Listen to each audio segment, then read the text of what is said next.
Muy buenos días a todos, muy buenas tardes para aquellos que estáis en Australia. Mi nombre es Amadeo Gensana y soy el director del área de Economía y Empresa de Casa Asia y organizamos este webinar conjuntamente con la Fundación Consejo España-Australia y también con la Asociación Spanish Researchers in Australia Pacific, precisamente pues para dar a conocer todas las oportunidades que brinda Australia a los investigadores españoles. De hecho, previamente al webinar, pues organizamos toda una serie de entrevistas que espero que hayáis seguido. Y hoy, pues un poco como colofón, lo que vamos a intentar es básicamente pues mostrar, ¿no? Cuál es la realidad de los investigadores que están allí, cómo llegar, o sea, qué tipos de becas hay, cuál es la experiencia, las dificultades, etcétera. Espero que pueda ser un poco de utilidad para todos. Este ciclo lo iniciamos con Japón, con China y como colofón pues a esta visión asiática, ¿no? De las oportunidades que brinda la ciencia pues en esta región del mundo. Pues hoy vamos a analizar Australia. Por nuestra parte, por parte de Casa Asia, pues poco más, agradeceros especialmente a las dos organizaciones que habéis colaborado en la coorganización de este evento, todo vuestro apoyo y vuestro entusiasmo, y le cedo la palabra pues a Vega Lluvero, quien es la directora de la Fundación Consejo España-Australia. Vega, por favor, adelante. Muchas gracias, Amadeo. Muy bienvenidos a todos. Muchas gracias a la asociación, muchas gracias a Casa Asia. Sin vosotros, desde luego, esto sería imposible. Unas breves palabras para decir qué es la Fundación. La Fundación Consejo España-Australia es una organización sin ánimo de lucro que lo único que pretendemos es el acercamiento entre las dos sociedades civiles de España y Australia. Existimos desde 2010. Queremos seguir trabajando, queremos seguir conociéndonos, creemos que es un trabajo que hay que seguir haciendo y hay que seguir insistiendo. Y bueno, simplemente espero que esto sea de utilidad y esperamos veros en futuras ocasiones. Gracias. Joaquín, perdóname. Sí, la palabra. Nada. Yo soy Joaquín Valderrama, soy el presidente de la Asociación Investigadores Españoles en Australia y Pacífico. Y bueno, igualmente me gustaría agradecer a mis colegas Vega y Amadeo, en la Fundación Consejo España-Australia y a Casa Asia por brindarnos la oportunidad de estar aquí y de poder compartir con la audiencia nuestras experiencias, ¿no? También en breves palabras, porque SRAP, o la Asociación de Investigadores, también es una asociación sin ánimo de lucro y la formamos unos 200 españoles que investigamos y estudiamos en esta región del mundo. Tenemos presencia en Sydney, en Melbourne, en Canberra, en Brisbane y también en Auckland, en Nueva Zelanda. Y ya digo, lo que hacemos, a lo que nos dedicamos fundamentalmente es a divulgar la investigación que nosotros hacemos y también desde la asociación intentamos facilitar oportunidades de colaboración. ¿Por qué? Bueno, pues porque haciendo eso pensamos que impulsamos la carrera investigadora de nuestros socios y porque también queremos creer que contribuimos a enriquecer culturalmente a la sociedad en la que vivimos y a estrechar puentes entre España y Australia. Y de ahí encontramos muchos puntos de unión pues, con la Fundación Consejo y también con Casa Asia. Sin querer extenderme más, voy a ceder la palabra a los protagonistas, que son nuestros panelistas este año, y a Ana Fuentes. Muchas gracias por moderar la sesión. Gracias, Joaquín. Muchas gracias a todos.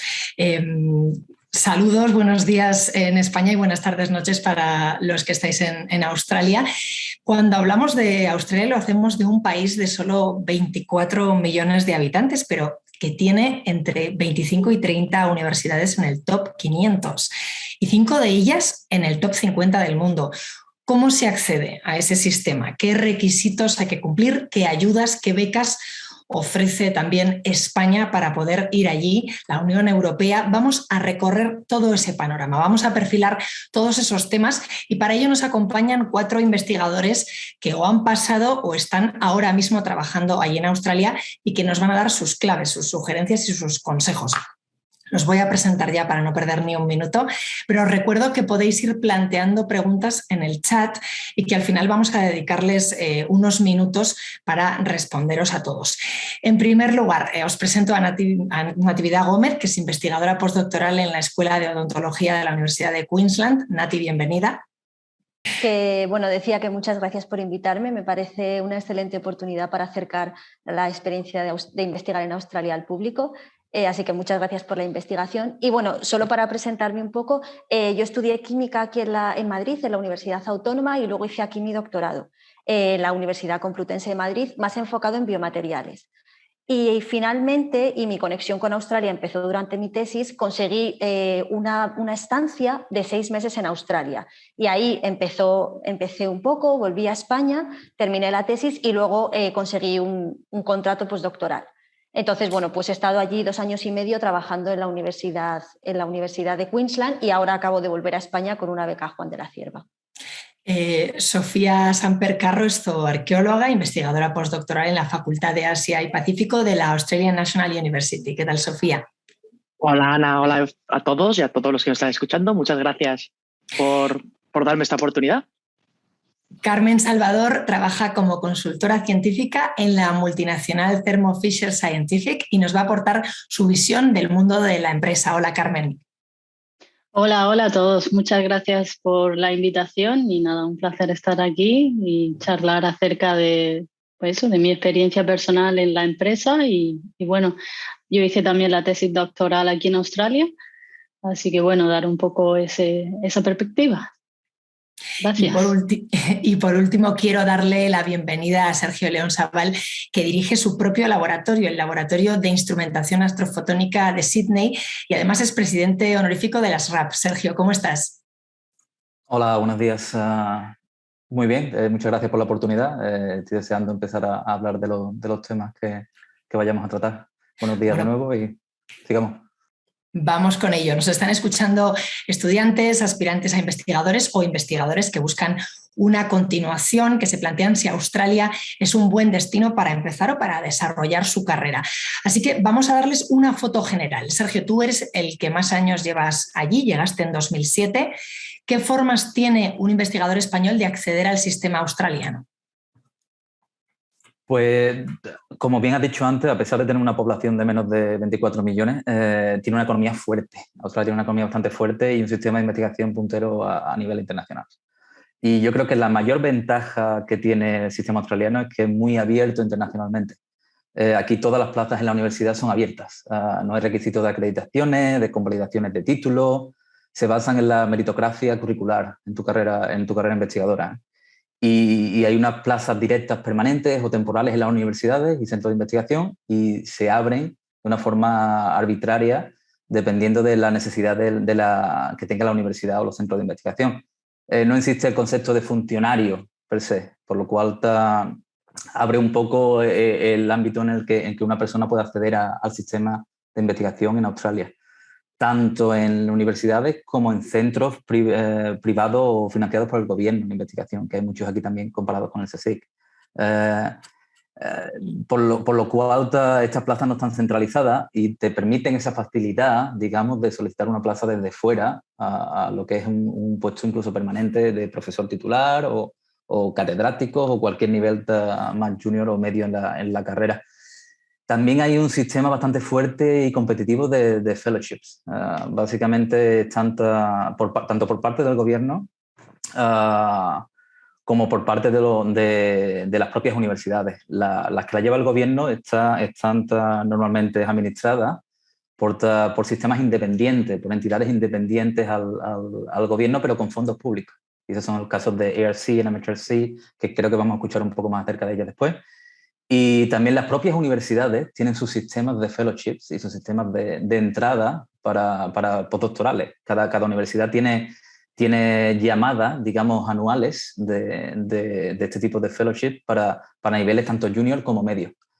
En ese sentido, repito, yo creo que la forma más general es que es un sistema bastante rico en investigación, es una economía fuerte y lo más importante, está muy abierto, por lo cual hay muchas oportunidades de venir de fuera directamente sin tener que estar dentro del sistema. Yo creo que esa es la mayor diferencia. Nati, tú si tuvieras que trazar un mapa de universidades, de centros de investigación de prestigio a los que acudir, ¿cuáles señalarías? Bueno, mi experiencia es mayormente en Queensland, entonces dentro de Queensland la Universidad de Queensland es puntera y tanto las facilidades como la investigación que hacen es de primerísimo nivel.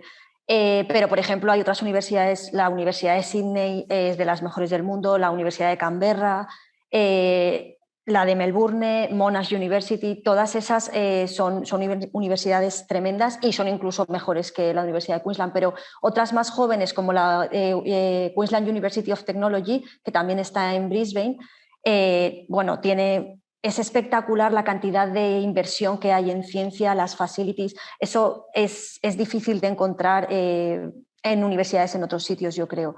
Y claro, además es un poco lo que comentaba Sergio, ¿no? Están constantemente en atraer talento de cualquier sitio, o sea, les interesa el talento internacional. Entonces son grupos muy fuertes y muy internacionales también. Esta pregunta, para quien quiera contestarla, ¿cómo está el tema del visado? ¿Es complicado conseguirlo? Pues yo un apunte porque hace poco, o sea, cuando fui a Australia hace 2 años y medio, hay un visado específico si vas para actividad científica temporal que es muy sencillo de conseguir. Ese es muy rápido porque normalmente te sponsoriza la universidad y los 2 primeros años es facilísimo de conseguir y luego te suele ampliar. Y ahora mismo han sacado unos visados para sacar la residencia australiana que es para investigadores y gente de alto nivel científico, también están más sencillos de conseguir que, por ejemplo, una de las cosas que te piden es tener doctorado para obtenerlo. Entonces, yo creo que esas 2 estrategias serían fáciles, no sé los demás. ¿Qué pensáis? Pero también en tema de investigación, pero también en tema de empresa o de trabajo privado, digamos. Otra de las cosas que ofrece Australia es lo que llaman las listados de ocupaciones necesarias, sería algo así la traducción. Entonces, todos los años lo que Australia hace es publica una lista de los trabajos o las posiciones para las que se necesita gente.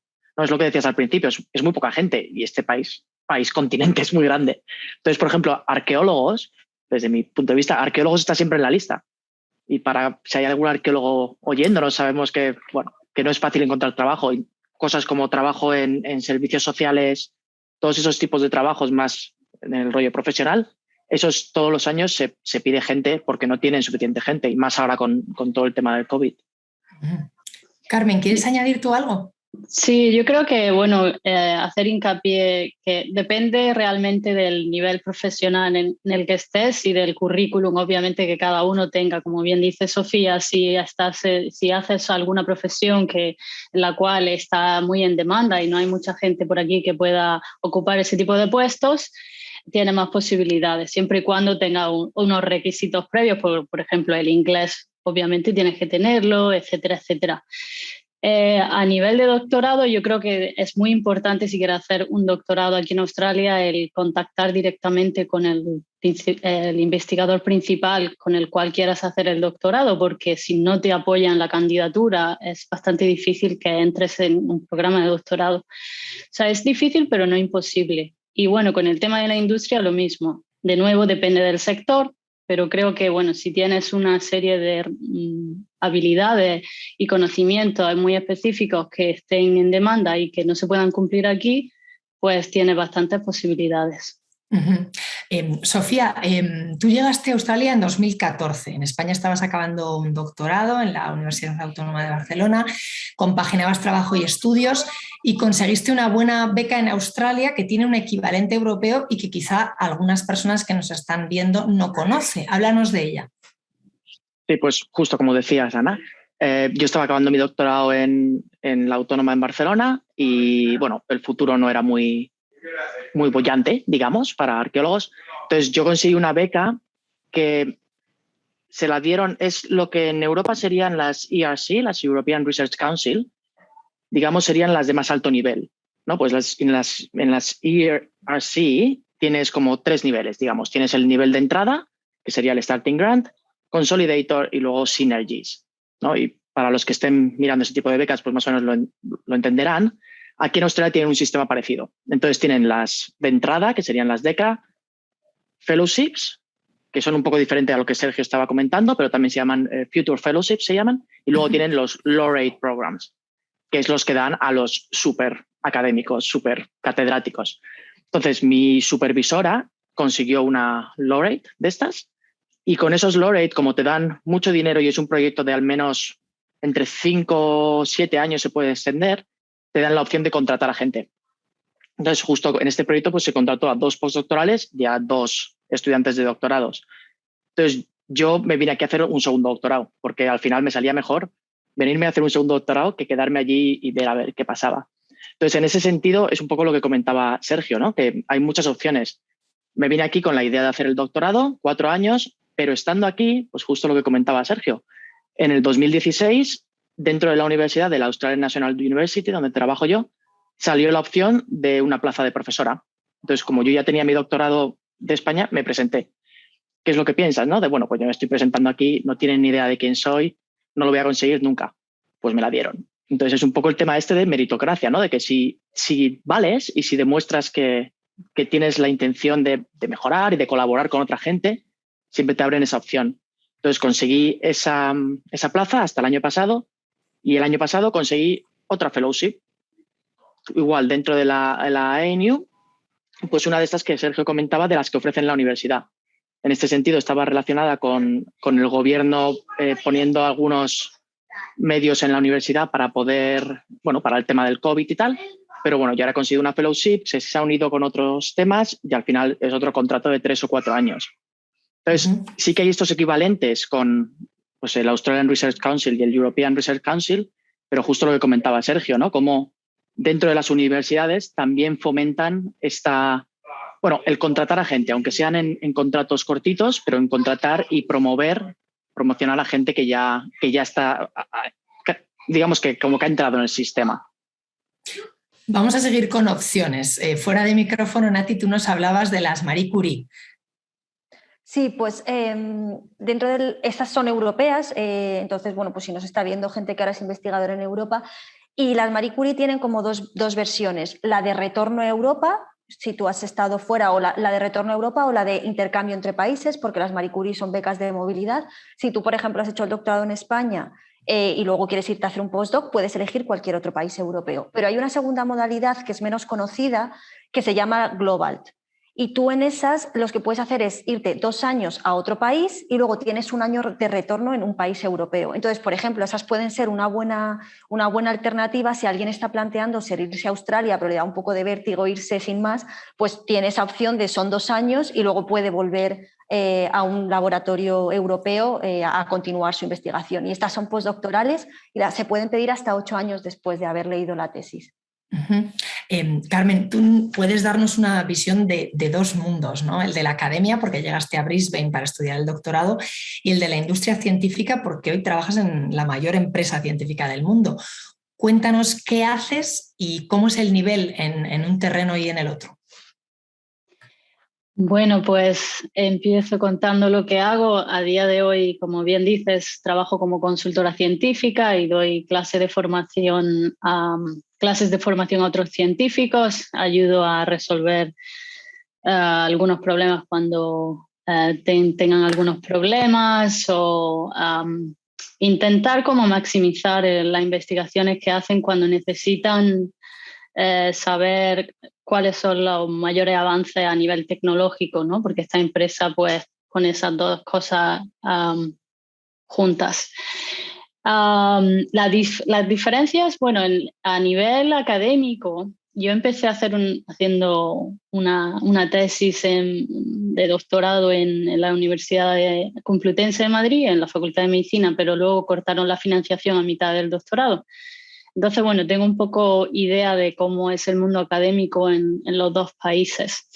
Yo creo que aquí en Australia los estudiantes de doctorado tienen bastante ayuda en el sentido de que el tiempo en el cual deben de hacer el doctorado está muy marcado. Son normalmente 3 años, se puede extender hasta 3 años y medio, pero cada año, depende esto también un poco de la universidad en la que se estudie. Yo hice la tesis en la Universidad de Queensland que mencionaban a ti antes. Cada año como que te hacen un seguimiento de qué es lo que has conseguido y el primer año es el más duro en el cual tú defiendes qué es lo que vas qué es lo que vas a hacer durante esa candidatura de esos 3 años y ahí deciden si tu proyecto merece la pena que continúe o no. Entonces, bueno, creo que eso está muy bien porque ya sabemos que los doctorandos son una mano de obra muy barata, entonces a veces se eternizan y eso pues no es favorable. Pero por otro lado, pues son muy competitivos porque si no terminas en el tiempo que tienes que terminar los experimentos, los resultados que no siempre salen como uno quiere, pues tienes bastante presión, porque normalmente también te exigen, y esto depende también de la universidad y de los organismos reguladores de cada sitio, que tengas publicado un artículo científico. Entonces, en ese sentido, pues como toda la vida tiene sus pros y sus contras, ¿no? En el mundo de la industria, obviamente solamente he trabajado aquí en Australia, no he trabajado en España, pero creo que la diferencia entre los dos mundos es que, bueno, ambos mundos son bastante competitivos y bueno, en el mundo de la industria yo creo que es muy diferente los sistemas que se usan en el mundo de la industria, muy diferente a los sistemas que se usan en la academia. Y bueno, no sabría decir realmente cuál es la diferencia entre España y Australia a nivel de la industria, pero a nivel de los dos mundos creo que no tiene esa presión en la industria de tener que terminar un proyecto y ya está, ¿no? Yo en mi caso pues ayudo a cierta gente y luego cuando termino el día, bueno, pues puedo desconectar de una manera diferente, ¿no? Pero todavía estoy pues viendo qué es lo que se hace a nivel científico, a nivel del estado en el que vivo. Sergio, ¿en qué sectores dirías tú que existe mayor demanda de investigadores en Australia? Pues primero déjame que te ponga un poco la imagen de cómo funciona el tema de la investigación en general a nivel de inversión. Claro. En Australia la mayoría de la investigación científica se lleva a cabo en las universidades y eso algunas veces choca cuando se comenta a gente, por ejemplo, en España. Y esta investigación contribuye a unos 185, 180 billones con B a la economía del país y sostiene casi 1,2 millones de empleos. Ahora, hoy en día, hay un énfasis bastante fuerte en las relaciones entre industria y universidad, que está propuesta por el gobierno, y hay muchas becas y oportunidades para colaborar entre ambas por parte del gobierno y por parte de las entidades de investigación. Dicho esto, si nos basamos solo en lo que es el gasto de investigación en Australia, está muy centrada en ciencias de la salud, medicina, en ciencias de computación e información. Por ejemplo, hoy se ha mandado un anuncio que se han invertido 150 millones en un nuevo centro cuántico en Australia en este sentido. Y otras ingenierías y en particular, por ejemplo, agrícolas. Eso también es bastante fuerte. Pero en general, yo creo como la nota general a día de hoy, en lo que es la mentalidad de cómo más se mete dinero en la ciencia, digamos que la financiación de la ciencia se realiza en una ciencia aplicada. Hay mucho énfasis en la ciencia aplicada en estos momentos. Yo creo que ese sería el toque general. Si estáis trabajando en un área en que vuestra ciencia es bastante aplicada al tema de industria o al tema de otro tipo de ciencias multidisciplinares, yo creo que seguramente tendréis muchas oportunidades aquí en Australia en el campo en el que estéis. Decías, Sofía, cuando hablábamos antes de este encuentro, que te había resultado curioso que en España estamos aislados con respecto a Australia en la investigación. Desde aquí tendemos a pensar a veces lo contrario. Sí, efectivamente. Y es un poco, estaba justo pensando en lo que decía Sergio, en lo importante que es para la ciencia australiana o para la investigación australiana todo el tema de las aplicaciones. Y yo creo que está en relación con eso de no estar aislados, ¿no? Australia, como tal, es por geografía física, digamos, está aislada del resto del mundo. Y siempre hay la intención de, ¿no? Australia, como yo creo que todos los países, se ven a sí mismos como un país que corta el bacalao, digamos, ¿no? Pero necesitan estas ayudas y necesitan a gente de fuera para todos los que son proyectos multidisciplinares, para el tema de suministros, por ejemplo. Sí, Australia tiene mucha industria, mucha riqueza, pero aún así hay muchas cosas que no se producen aquí, ¿no? Entonces, en ese sentido, yo desde que vine aquí, desde el día 1, digamos, siempre se me ha estado empujando o facilitando el poder establecer proyectos multidisciplinares y multiinternacionales, ¿no? Pues mira, esta persona que trabaja en donde sea, ¿no? Yo trabajo mucho con Indonesia, con Timor-Leste, por ejemplo. Pues con Indonesia siempre hemos estado de un tú a tú, ¿no? No en el sentido de una colaboración de nosotros somos los australianos, venimos aquí y decimos lo que hay que hacer, sino en el buscar esa balanza en poder establecer relaciones en las que los beneficios sean mutuos, digamos, ¿no? Entonces, desde ese punto, al menos yo es algo que desde las ciencias sociales no he visto tanto en España. En España yo creo que estamos un poco más centrados en esta es mi investigación, este es mi mundo y tal vez hablo con el de la puerta de al lado, pero no mucho más, a ver si me van a quitar la idea. Aquí siempre que hay más, es mi experiencia, ya te digo, desde las ciencias sociales, se abre mucho a todo este contexto de geopolítico, de comunicación con otros países cercanos, sobre todo en la zona del Asia-Pacífico y toda esta zona. Entonces yo diría que sí, que Australia está más abierta hacia afuera del mundo. Sergio me va a decir algo. Y yo quería que Carmen y Sergio nos explicaran cómo ayuda la SRAP, la Asociación, a la adaptación de los nuevos investigadores españoles que llegan a Australia.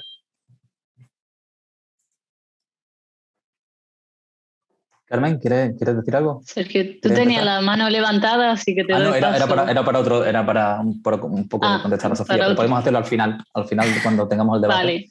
Vale. Básicamente la asociación lo que intenta se inició como un tema un poco también cultural, un tema de networking, de ayudarse unos a otros y todavía sigue con esa iniciativa. Yo creo que lo que queremos conseguir con la asociación es básicamente ser una herramienta también para la gente que esté fuera, una herramienta de networking. Cuando a ti, por ejemplo, cuando tienes gente asentada en un sistema de investigación en otro país, tanto desde estudiantes a catedráticos, que tenemos de toda la asociación, puede ser una herramienta bastante buena para la gente que está fuera de contactar, decir, oye, pues mira, estoy en este campo, me gustaría saber si hay alguna persona con la que podría hablar. Y eso, yo creo que eso es una ayuda que podemos ofrecer a los que estáis en España y estáis intentando entrar en Australia.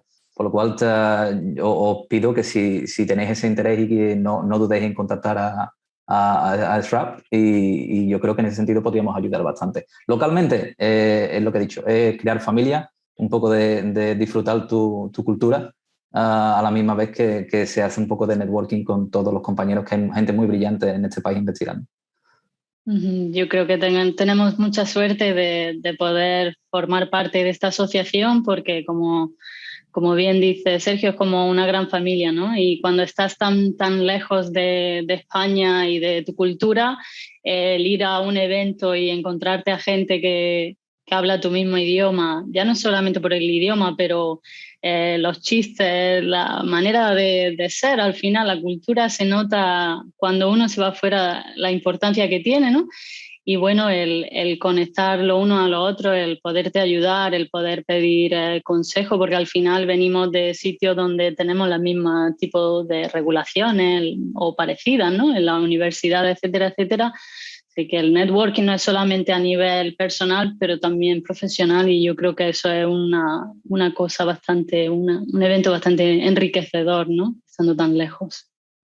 Sergio, ¿qué querías antes comentar lo que había dicho Sofía?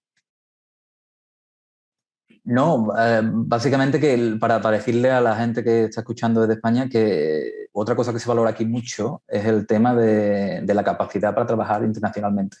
Como dije antes, el sistema aquí es muy internacional y personas que tengan esa capacidad, que ya se tenga un network y disfruten y entiendan cómo se trabaja internacionalmente, tenéis ya una ventaja. Porque ese es el caldo de cultivo en este país, como he dicho, porque se necesita mucha gente de fuera y muchas colaboraciones, porque al fin y al cabo es un país pequeño, con muchos minerales, muchas rocas, muchos recursos, pero un país pequeño. Y yo creo que eso, si tenéis esa mentalidad, hay posibilidades. Ya solo para incluir rápidamente a Sergio, bilingüismo o multilingüismo también es algo que buscan mucho. Sí, y hablemos de qué se valora en los equipos, ¿no? En general, Nati, en tema recursos, por ejemplo, ¿es distinto a lo que podéis tener en España?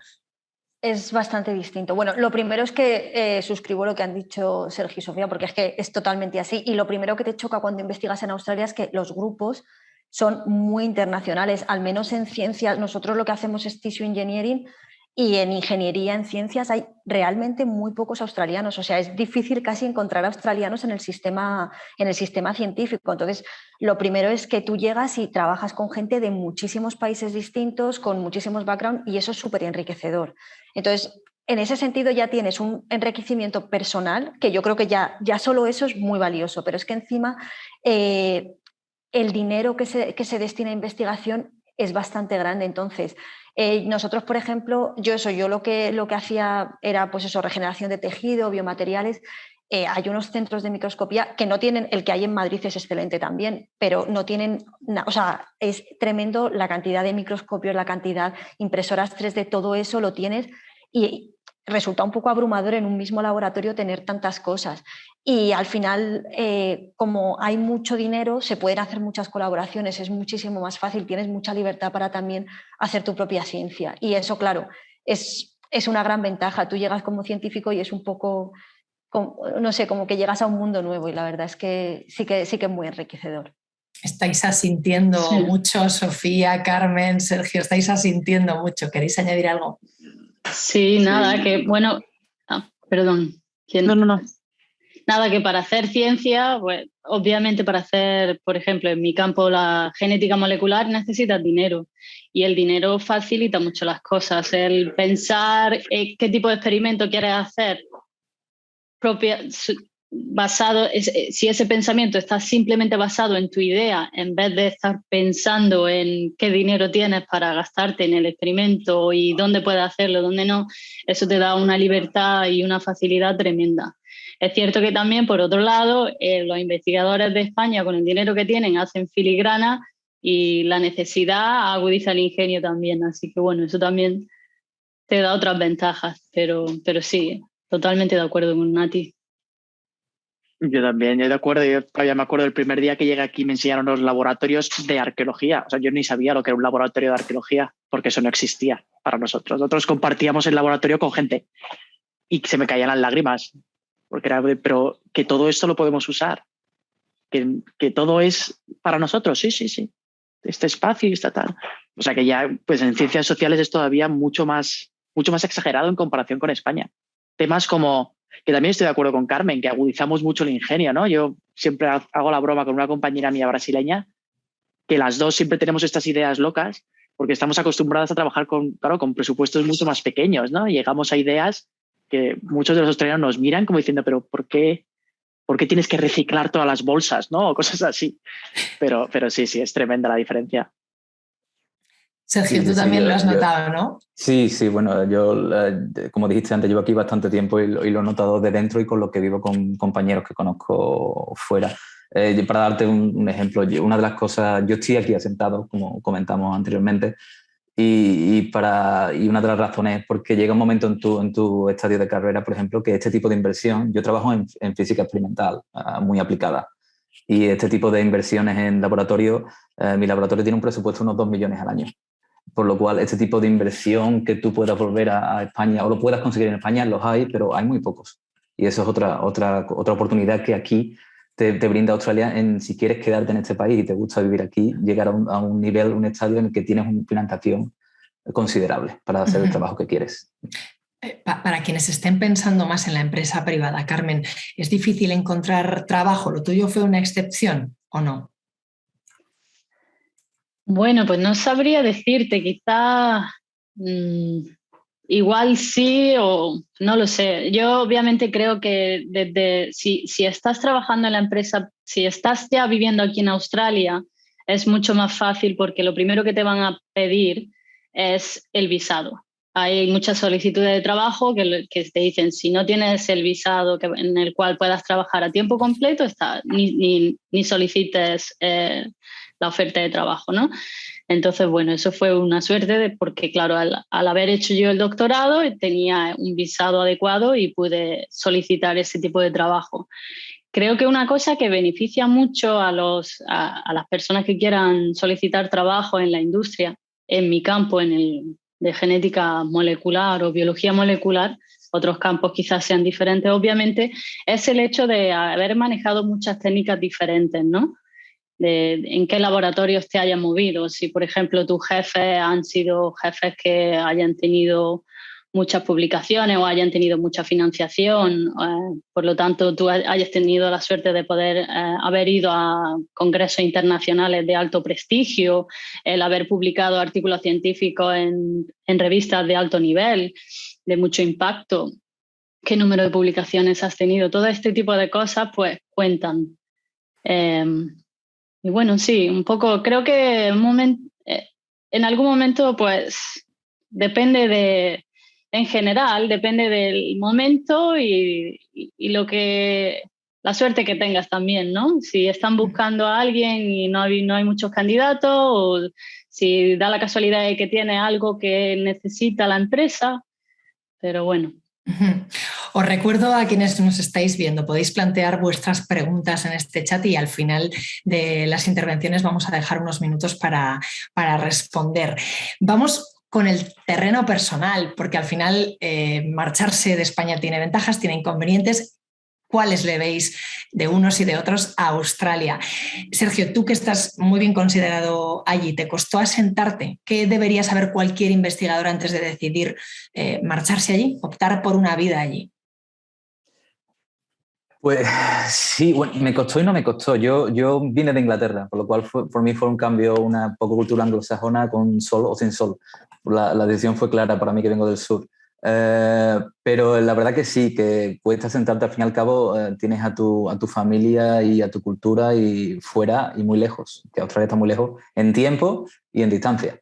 Y lo que yo le diría a la gente es que hay que Australia no es como era ir al Reino Unido o Alemania, que se puede ir dentro de las barreras de Europa, se puede ir uno un poco a la aventura, a ver algo si te cuadra o no. Australia hay que plantearse el paso un poquito más, con una forma más educada en el sentido de las opciones que hay, considerando temas como los visados que hemos tocado antes. Hay visados muy sencillos para cortos visados, pero si tienes intención de asentarte, el camino es más largo. El camino a la residencia, a la nacionalidad, es el camino bastante más largo y estas son las cosas que tienes que plantearte como en tu faceta personal, si es algo que estás dispuesto a invertir el tiempo porque estás a gusto en ese país. Por lo cual yo creo que el principal consejo es: Australia está más lejos que el resto, digamos, y yo creo que hay que educarse un poco más en la elección de lo que se quiera venir y no venirse a lo loco. Dentro de eso, lo dicho, hay muchísimas posibilidades, pero el tema de visado y cómo plantear tu vida a largo o medio plazo es importante. Yo creo que eso hay que considerarlo. Sofía, desde que llegaste a Australia no te ha faltado trabajo. ¿El coste de la vida cómo es? ¿Acorde a los sueldos, aunque uno trabaje en ciencias sociales? Yo diría que sí, y yo vivo en Canberra, que no es barata. A Canberra lo que tiene es que Canberra es una ciudad muy pequeñita, es la capital de Australia, pero creo que al final somos como 380.000 personas, que yo que soy de Madrid es como un barrio de Madrid, digamos, Móstoles. Pero la mayoría de la gente trabaja bien o para el gobierno o en universidades. Entonces los sueldos suelen ser más altos que en otras universidades. Entonces al final el costo de la vida es un poco más caro, en el sentido de, bueno, para si alguno que está oyendo o de vosotros, yo creo que aparcar en Canberra es mucho más barato que aparcar en Sydney, por ejemplo, pero comparado con Queensland sí que es más caro. Pero aún así, porque los salarios son bastante elevados, y yo creo que sí que otra de las cosas, no tanto que ver con el salario, pero con la calidad de vida. A mí una cosa que me impresionó mucho es que aquí todo el mundo a las 5 se va a su casa. Y ya está. Y te quedas ahí en el laboratorio tú sola, que a mí al principio me decía mi jefa, me dice, pero vete a casa, tal. Y digo, pero es que no sé, realmente no sé qué hacer. Si voy a mi casa ahora, ¿qué hago? ¿Voy al gimnasio? O sea, esas cosas que en España yo creo que tenemos un poco más la mentalidad de hay que estar ahí hasta que seas el último para demostrar tal. Aquí en ese sentido es un poco el cambio ese de concepto, ¿no? Que decía Sergio. También se cena mucho antes. Entonces es un poco el cambio cultural que a veces puede chocar. A mí no me costó mucho adaptarme, pero sí que te puede chocar el cambiar esas costumbres que has tenido toda la vida, ¿no? Pero vamos, te diría que sueldos, yo el sueldo trabajando de arqueólogo aquí, no creo que nunca en mi vida podría conseguir algo parecido en Australia, en España. Carmen, también en el mundo de la empresa privada existe esta conciliación, esta facilidad de horarios y la gente no alarga las jornadas demasiado. Sí, se supone que sí. Lo que pasa es que, bueno, ahora llevamos un año con la pandemia que ha sido un disloque, pero normalmente sí. Lleva toda la razón, Sofía. Y además eso también lo vi cuando estaba haciendo el doctorado. Los últimos que se quedaban eran los europeos. Y aquí es como, bueno, ¿y por qué necesitas trabajar el doble de horas? Es que no eres capaz de hacer en tus 8 horas lo que hace el resto. Es como que no está bien visto, lo cual eso es bastante impactante. Uh-huh. Pero bueno, sí, el tiempo cuesta el entrar aquí y es posible, como dice Sergio, pero también, y estoy totalmente de acuerdo, que el venir aquí a lo loco no es buena idea. Y luego también sale caro. El visado, todas las historias que sea, pues el tener un seguro de sanidad privado, las solicitudes de visado son bastante caras. Pero, como bien dice Sofía, luego los sueldos compensan. Y desde mi perspectiva también, tanto como doctorando antes como ahora en la industria, yo no creo que el sueldo que yo tenga aquí pueda conseguirlo en España. Que bueno que no somos ricos, pero que son sueldos bastante mejores que los que hay en España, eso sí es cierto. ¿Y cómo creéis que se valora en la comunidad científica el haber pasado por Australia? ¿Es un destino que suma puntos? Yo creo, por el tipo de colaboraciones que tengo y las conversaciones con compañeros, Australia siempre es un destino que la gente considera de un nivel de investigación muy alto, por lo menos en el área que yo conozco, en el área física y lo que es óptica aplicada. Y en general, como comentaste antes, Australia tiene un número de universidades en la top 100, top 50 que es impresionante para el número de habitantes que hay en este país y el número de universidades en total. Por lo cual yo creo que sí, yo creo que cualquier parte del mundo se considera universidad australiana y centro de investigación en Australia y ya parten de la base que tienen que ser buenos. Yo creo que sí que hay ese concepto internacionalmente. ¿Alguna otra impresión que queráis compartir sobre eso de sumar puntos al haber estado en Australia? Yo estoy de acuerdo con Sergio. Yo creo que sí que se suman puntos y que dependiendo, como siempre, ¿no? Dependiendo de la disciplina en la que estés, pero sí que se considera que, bueno, el nivel académico en Australia y el nivel de investigación y justo lo que decía Sergio, ¿no? El tener la posibilidad de todas esas conexiones que al final hace que seas más visible al resto del mundo. Entonces, quieran que no, al final les suena tu nombre, les suena tu cara y eso quieras que no, pues al final te da más puntos, ¿no? En ese mundo. Algo importante añadir ahí quizá, y lo dejo rápido, es la ventaja que tiene Australia comparado con otros países y eso, por ejemplo, la Fundación también lo conoce, por eso lo empuja bastante. Es la ventaja que tiene culturalmente, geográficamente. Australia es Asia, está en Asia, pero tiene una cultura dirigida más anglosajona, tiene el inglés, por lo cual tienes una ventaja que geográficamente estás en una parte potente del mundo, estás con una conexión con Asia en tema de investigación y luego tienes la parte que tiene la unión directa con la parte anglosajona, con la parte europea. Por lo cual yo creo que esa es la ventaja que tiene principalmente Australia, que está abierto prácticamente como un comodín, es el país comodín en ese sentido. Y ya por último quería plantearos cómo es la vuelta, cómo es reengancharse si es que uno quiere reengancharse a España. Nati, yo creo que ahí nos puedes tú aportar bastante. Bueno, a ver, pues el sistema español, pues hay menos, yo creo que tampoco es que haya menos oportunidades, pero creo que es muchísimo más competitivo. Entonces, al final somos muchos investigadores españoles y muchos queremos volver. Yo creo que ese es un poco el punto del que tenemos que partir, que no es nada nuevo para nadie. Entonces, el volver, pues eso, hay bastantes opciones. Yo ahora he vuelto con la Juan de la Cierva y la adaptación pues cambia porque, claro, estamos hablando que cambia todo. Yo ahora he vuelto y pues te tienes que readaptar a estar, por ejemplo, siempre con españoles, ¿no? Los grupos ahora son mucho más nacionales.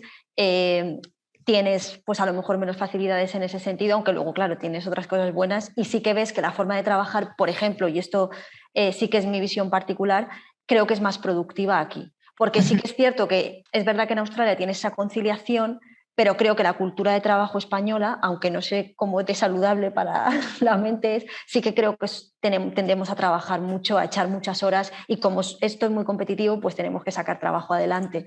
Por eso los investigadores españoles creo que somos tan competitivos a nivel mundial, que eso al final, y por eso nos valoran tanto en Australia, ¿no? Entonces, bueno, pues la adaptación poco a poco, porque es verdad que son países muy distintos, pero es cierto que al final lo bueno que tiene el irse de Australia y volver aquí es que no se cierra nunca la puerta a la colaboración allí. Yo sigo colaborando con mi grupo en Australia y ellos me consideran ya una colaboradora internacional, y supongo que durante los próximos años seguiremos publicando juntos. Así que nunca se cierra la puerta del todo, es lo bueno. Tenemos en preguntas y respuestas del público bastantes comentarios y algunas cuestiones que os quieren trasladar las personas que nos están viendo. Os planteo una pregunta de José Alberto Salinas Pérez. Dice: ¿cómo ha afectado la crisis del COVID-19 a las universidades australianas y a las posibilidades de ir a investigar allí? Puedo empezar por la parte docente. Una cosa que ha afectado muchísimo a la Universidad Australiana es el intake, los estudiantes internacionales que comentábamos. Como se cortó debido al COVID, la financiación de la Universidad Australiana se basa mucho en los estudiantes internacionales, porque digamos como es el país de educación en inglés de la parte de Asia. Y eso se ha notado mucho. Las universidades han tenido que cortar muchísimo los presupuestos y ha habido temas de puestos de trabajo que se han tenido que eliminar. Pero a día de hoy, así todo, después de ese para continuar con la pregunta, después de todo eso incluso, se está empezando a recuperar el sistema y las posibilidades siguen. Las posibilidades para investigar y de los fellowships y todo esto que hemos hablado antes se han seguido de una forma y ahora se están volviendo a retomar con más fuerza. No, nunca se ha parado, pero yo creo que sí se notó bastante lo que es por el tema de la financiación de los estudiantes nacionales. Plantea Manuel Fernández Rojo, dice que estuvo 12 años en Australia y que ahora está de vuelta a España y que no hay color. Dice que lo ideal sería poder mantener ambos vínculos con España y con Australia, porque la red de colaboraciones a nivel europeo es un gran campo para futuros estudios multidisciplinares. ¿Sabéis si hay iniciativas, pregunta, que ayuden a este objetivo mientras se está investigando en España? Nati, estabas asintiendo. Yo creo que con España a lo mejor como tal no hay tanto, que de hecho es algo que creo que sí que deberíamos promover. Sé que lo hay muy fuerte con Alemania. Ahora mismo al menos la Universidad de Queensland tiene becas específicas de colaboración con Alemania, y creo que lo hay también con algún otro país, también con Austria, con Italia. O sea que yo creo que España necesita a lo mejor darle un empujón para crear una network fuerte. Pero sí que tienes lo que contaba Natividad antes, ¿no? Pues las Global, Marie Curie, que es la idea esa, ¿no? Desde Europa, colaborar con, por ejemplo, Australia, y poder realizar esas colaboraciones, ¿no? E incluso pasar un año aquí. Entonces yo creo que sí que hay varias opciones. Sergio, habías levantado la mano. Sí, básicamente lo que ha dicho Nati, y con respecto a Europa, una de las cosas que falla aquí, no hay colaboraciones tantas con Europa como un centro bloque, pero hay colaboraciones individuales con países. Y España en ese sentido no estamos muy bien, no tenemos muchas colaboraciones bilaterales con Australia. De hecho, es algo que comentamos en su día con la Fundación. Recuerdo una reunión con Vega en este sentido, y es algo que sí que deberíamos de trabajar. Y la asociación queremos intentar también hacer eso, en facilitar ese tipo de colaboraciones bilaterales entre lo que es España y Australia, que no hay tantas como otros países europeos. Yo creo que es un punto muy importante que hay que mejorar, en ese sentido, sí. Otra persona ha pedido los datos de las asociaciones comentadas para tomar contacto, pero bueno, Vega Ayubero ya lo está transmitiendo por el chat. No sé si tenéis alguna otra cuestión antes de cerrar que queráis comentar. Yo con lo que preguntabas antes, o una de las preguntas que han hecho sobre si el COVID si ha afectado el venir aquí, yo tengo la experiencia de un compañero mío que consiguió una beca, un compañero portugués, está en Portugal, consiguió una beca de estas starting grants, diríamos, una beca, y está todavía esperando para llegar, porque no consigue venir a Australia por ese sentido, ¿no? Porque primero los vuelos ahora han empezado a abrirlos, pero claro, están priorizando gente, bueno, pues ciudadanos australianos y residentes permanentes. Entonces, él lleva un año trabajando en el proyecto, pero desde Portugal. Entonces, sí que ha afectado un poco en ese sentido de la movilidad, ¿no? Yo, por ejemplo, tenía un proyecto que estaba en teoría empezando en agosto de este año y lo he tenido que posponer al año que viene porque el proyecto consistía en ir a hacer excavaciones en España. Eso, lógicamente, no puedo. Bueno, tenéis ahora, me parece que sí. Carmen, ¿querías añadir algo? Que las fronteras la han cerrado completamente y bueno, hablábamos de las ventajas y yo creo que venir a Australia es una experiencia inolvidable y muy enriquecedora, pero creo que también hay una cosa importante que destacar, es que el hecho de lo lejos que estamos, ¿no? Que bueno, hoy en día al final coges un avión, en un día estás allí, pero esto no es Londres, ¿no? Y no te puedes ir durante un fin de semana si echas de menos a la familia. Y eso creo que, bueno, es una ventaja, también dice mucho de la gente que viene, ¿no? Que sería la manta a la cabeza y, bueno, con todo preparado, etcétera, etcétera, pero el estar tan lejos te curte y, bueno, y a veces, pues, eso es una de las cosas que también creo que hay que considerar porque es positivo y creo que merece la pena, pero hay momentos que es muy duro también. Comenta Craig Richmond, dice, no sé si habrá momento de presentarnos hoy, pero nuestras actividades podrían interesar a la audiencia. RMIT Europe habla de esta organización ubicada en Barcelona para crear enlaces entre Europa y la Universidad de Melbourne Institute of Technology. Con todas estas impresiones nos despedimos hoy. Muchísimas gracias a los que habéis estado en esta charla tan interesante y quiero agradecer a Carmen Salvador, a Nati Gómez, a Sergio León Sabal y a Sofía Samper Carro su participación desde Australia, desde Madrid, a horas difíciles porque estáis ya cenando por allí. Bueno, pues un saludo a todos y muchísimas gracias. Vega, te cedo la palabra. Y nada, Gracias, muchísimas gracias a todos por participar, a los asistentes y como os hemos indicado en el chat, cualquier duda, cualquier sugerencia, cualquier cosa, no dudéis en comunicarnos a nosotros, a la SRAP o a Casa Asia. Estaremos encantados de ayudaros en lo que necesitéis. Cualquier contacto con Australia, aquí estamos. Muchísimas gracias, Sergio, Nati, Sofía, Carmen. Nos vemos pronto. Un abrazo Gracias a todos. a vosotros. Muchas gracias. Gracias a vosotros.